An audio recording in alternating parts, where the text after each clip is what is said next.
या महाराजा, जो स्वयं सिद्ध है, उसको किसी ने बनाया नहीं है, वो स्वयं ही सिद्ध है। ऐसे पूर्ण ब्रह्म परमात्मा को राज भी कहते हैं, कृष्ण भी कहते हैं, सच्चिदानंद स्वरूप भी कहते हैं, उसी को प्राणनाथ भी कहते हैं।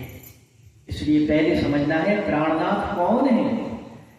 नहीं तो नई जगह में ये होता है कि बहुत से देवी देवता मैंने सुने, बहुत से ब्रह्मों का वर्णन सुना, ये प्राणनाथ कहां से आ गए।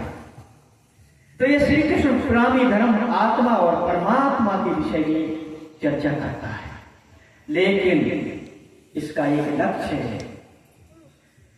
जैसे आप सरस्वती की वंदना करोगे तो ज्ञान की दाता सरस्वती तुमको ज्ञान दे। गणेश की वंदना करोगे विघ्न बाधाओं का नाश होगा। भगवान शिव की वंदना करोगे मेरे साथ जी, तो भगवान शिव जी आपको यहां की वस्तु, संसार की वस्तु तो देते ही हैं, लेकिन आपको संकेत रूप में, इशारत रूप में परमात्मा का ध्यान धारण करके ब्रह्म स्वरूप का दिव्य दर्शन का ये स्वरूप बना करके बैठते। तो भगवान शिव की सच्ची पूजा है उस ब्रह्म का चिंतन करना। इसलिए महापुरुषों के चित्र की पूजा नहीं, बल्कि उनके चरित्र की पूजा करना। चित्र से बढ़कर है चरित्र। देखो वो क्या करते हैं, कहां हमको ले जाते हैं। अपने से महान बनाने के लिए भले ही ये देवगण ब्रह्मधाम में भले ही ना पहुंचते हैं, लेकिन इतनी साधना करते हैं कि पारब्रह्म परमात्मा के आदेश इनके पास ही पहले आते हैं और यही जगत के प्राणियों को देते हैं। इसलिए ये भी हमारे लिए धन्य है जो संदेश लेकर के आए। इसलिए हम इनका सम्मान और इनकी वंदना करते हैं। लेकिन भले ही एक गरीब माता पिता हो, मजदूरी करता हो, वो कभी नहीं चाहता मेरा बेटा मजदूरी करे। चाहता कोई माता पिता जो मजदूरी रोड पर मिट्टी डाल रहा है, वो चाहता है मेरा बेटा भी मिट्टी डाले, चाहता है। किसी भले आदमी के यहाँ नौकर कोई माता पिता हो, वो चाहते मेरे बच्चे भी नौकर बन के रहे, नहीं चाहते। वो भी चाहते हैं मेरे बेटे मेरे बेटी महान बने, मास्टर बने, डॉक्टर बने, डीएम बने, मेरे देखते ये उच्च पद पर पहुंचे। ऐसे ये हमारे देवगण भी चाहते हैं ये ब्रह्म आत्मा, यहाँ की आत्माएं उस ब्रह्म धाम में पहुंच करके उस पारब्रह्म परमात्मा का आनंद प्राप्त करें। बोलो सदगुरु महाराज की। तो मेरे प्यारे सुंदर साथ जी, समय को देखते हुए हमारा समय 12 मिनट है, ज्यादा भी हो गया है, कोई बात नहीं। एक छोटी सी जो 4 स्टेज शरीर की हैं,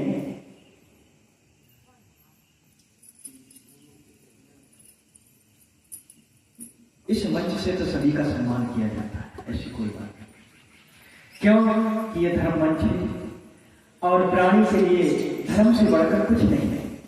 धर्म ही शरीर की रक्षा करता है, धर्म ही परिवार की रक्षा करता है और धर्म ही देश की रक्षा करता है।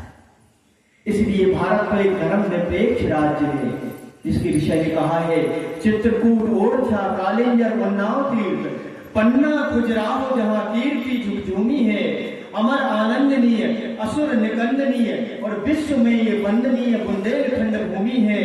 विश्व में ये वंदनीय बुंदेलखंड भूमि है जिसमें पूर्ण ब्रह्म परमात्मा ने अपने चरण रखे हुए हैं और सभी देवगण जिनकी स्तुति करके अखंड धाम को प्राप्त होंगे। ऐसे पूर्ण ब्रह्म परमात्मा प्राणनाथ सर्वोपरि धाम धनी सच्चिदानंद की लीलाओं का वर्णन हो रहा है। हम चाहते हैं हमारा जो संगीत मंडल आया है उनका भी आप सुंदर गुणगान सुनिए। परमात्मा सबको देता है, ऐसा कोई दिल नहीं है जिस दिल को परमात्मा ने ना दिया हो, लेकिन लेने वाला हो। सुर असुर सबके एक ही पति, सुर का भी मालिक कोई है और असुरों का भी मालिक कोई है। हम देवताओं के लक्षण पर चलेंगे, हम सुर कहलाएंगे, देव कहलाएंगे, भले ही मनुष्य हो, और हमारे अंदर राक्षस वृत्ति के गुण है तो हम राक्षस कहलाएंगे, भले ही हम मनुष्य तन में श्रेष्ठ हों। तो सुर असुर सबके एक ही पति, सब पर एक ही दया, और देत दीदार सबन को साई, जिन्हू जैसा चाहिया, जिनकी जैसी चाहना होती है उनको वैसा ही मिलता है। आप जैसी चाहना करोगे परमात्मा वैसा ही आपको देगा। तो सबको देने के लिए दाता आया हुआ है, पर दाता किसी को बुरा देता नहीं है। ये तो हमारी अज्ञानता ही, हम गंदे उपन्यास पढ़ते हैं, मोबाइल में गंदे सीन देखते हैं, ये हमारी वृत्ति है। ये परमात्मा का इसमें आदेश नहीं है। परमात्मा का आदेश होता तो धर्मशास्त्र में लिखा होता। परमात्मा किसी को गलत नहीं रास्ते पर ले जाता, पर जब तक आप मनमुखी हो तब तक आप गलत हो। आप गुरुमुखी हो आप सत्य बन जाओगे, सही बन जाओगे। धर्ममुखी हो आप धर्म ग्रंथों को पढ़ोगे, आप सत्य के मार्ग को अपनाओगे, और मन से चलोगे तो आप जो चाहते हो वो करोगे, फिर उसमें आपका कोई बचाने वाला नहीं है। इसलिए हम चाहते हैं ज्यादा समय न लेते हुए हम संगीत मंडल से ये निवेदन करते हैं, आप अपनी सुंदर वाणी के द्वारा, आप सुंदर गीत के द्वारा हम सब भक्तों को आनंदित करेंगे। बोलो श्री प्राणनाथ प्यारे की।